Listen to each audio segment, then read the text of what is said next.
In a high-rise Baton Rouge office building filled with state employees, one goes to the basement each day, down a little used flight of stairs, passing through 2 sets of electronic locks, but still needing a key to get into the room marked archaeology.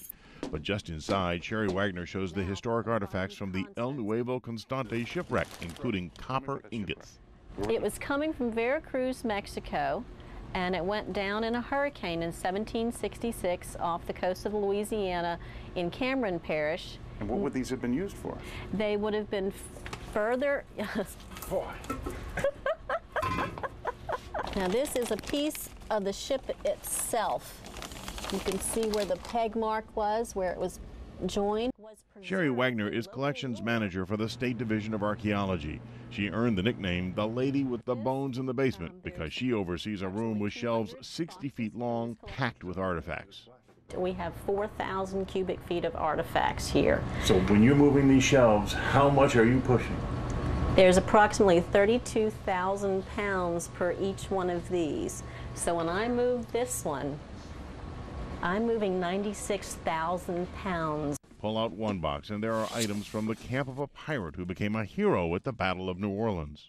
These artifacts are from the location of Pirate Jean Lafitte's camp down in Bayou Barretaria.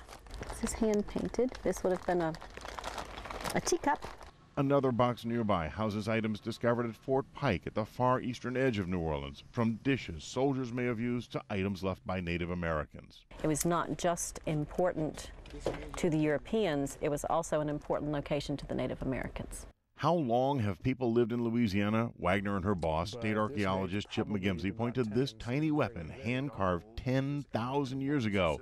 Not an arrowhead, bows and arrows hadn't been invented yet, but a dart point for a spear thrower. There was not meat on the table, every night, because remember, you're hunting, and with a spear thrower, you basically have to get within 20 or 30 yards of a deer. They are quiet but excited as Sherry and Chip study pieces of pots believed to be 800 to 1,300 years old.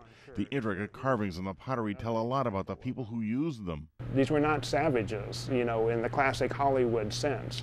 These were people who had full, complete lives.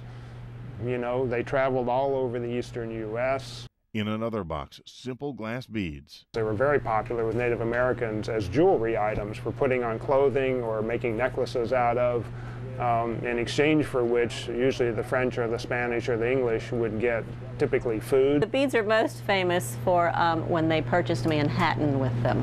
A box contains a ceramic jug from the so-called Mardi Gras shipwreck, a boat believed sunk just off the mouth of the Mississippi River during the War of 1812. Sherry and Chip say jars like this were as common as Tupperware today, but now it could be a piece of African-American history. Wonderful African-American pottery tradition outside of Charleston. 480 boxes contain items found in 1983 when teams searched the area where the new Crescent City connection would be built. Now they provide a connection to the New Orleans of a century ago, from children's toys to a tobacco-stained pipe to glass bottles. Well, this is FC Codbold Apothecary, New Orleans. There are 18,500 archaeological sites in the state of Louisiana, with about 400 more discovered each year. Many of the artifacts end up here because the mission of the Division of Archaeology is to preserve Louisiana's legacy. We try to ensure that the materials excavated in the state, the associated records, all of the information that archaeologists collect is not lost. The basement is closed to visitors, but the artifacts are often displayed in museums. Right now we have 22 institutions that have our artifacts on exhibit in Louisiana. We have another museum in Corpus Christi, Texas, which has just requested to renew that particular artifact loan. They love it. And we had a temporary exhibit in London. But there are artifacts we can't show you. 300 skeletons and sacred objects that were excavated from a Native American burial ground in the 1970s. There was a Native American cemetery. There was an Indian mound there that basically served as the final resting place for hundreds of individuals. Protecting the artifacts from changes in temperature and humidity is critically important to preserving them. So when there are problems, including hurricanes, Sherry sleeps in the basement. But what is it like to sleep among all this history? It makes for some very fascinating dreams. I never know what decade or what century I'm going to be dreaming in. I'm not scared down here. How many ghosts are there here? It doesn't matter because I have protection. A very good friend of mine and a Native American medicine man made this for me. You may think Bienville founded the city of New Orleans along the Mississippi River, but Sherry says the first settlement was on the bank of Bayou St. John 10 years earlier. It's on Bayou St. John. It's where the original settlement of New Orleans was. 1708 by Canadian fur trappers. No, it's 1717. No, it's 1708 by Canadian fur trappers.